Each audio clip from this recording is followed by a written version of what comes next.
یہ جو رات ہے اس کی شان میں اللہ تعالیٰ نے پوری سورت نازل کر دی ہے. یہ کوئی چھوٹی بات نہیں ہے. ایک رات کے بارے میں پوری سورت قرآن میں نازل ہوئی ہے اور وہ ہے سورۃ القدر. قدر عربی زبان میں کہتے ہی تقدیر کو ہیں، ڈیسٹنی کی رات جس میں تقدیر کے فیصلے ہوتے ہیں. انا انزلناہ فی لیلۃ القدر، بے شک ہم ہی نے اس قرآن کو ایک عزت والی رات میں نازل کیا ہے جس میں تقدیر کے فیصلے کیے جاتے ہیں. وہی رات جو سورہ دخان میں آئی ہے، فیہا یفرق کل امر حکیم. یہ قرآن اس رات میں نازل کیا ہے جس میں تمام اہم کام بانٹ دیے جاتے ہیں.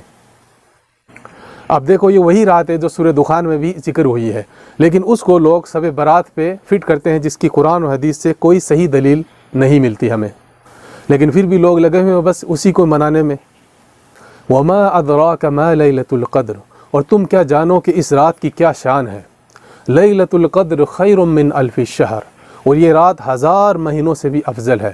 1000 مہینے آلموسٹ 83 یا 84 سال بنتا ہے، انسان کی ایک پوری زندگی. اس سے بہتر ہے یہ ایک رات کی عبادت کرنا.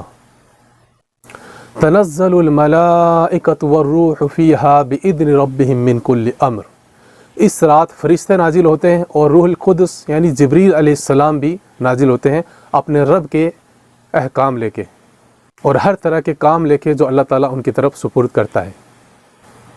سلام، اور یہ رات سلامتی کی ہے.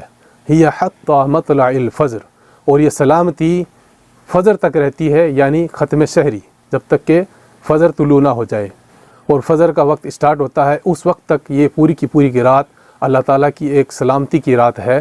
اور فجر کا وقت اسٹارٹ ہوتا ہے یہ پوری کی پوری رات اللہ تعالیٰ کی فیصلوں کی ایک اہم رات ہے، سلامتی والی رات ہے.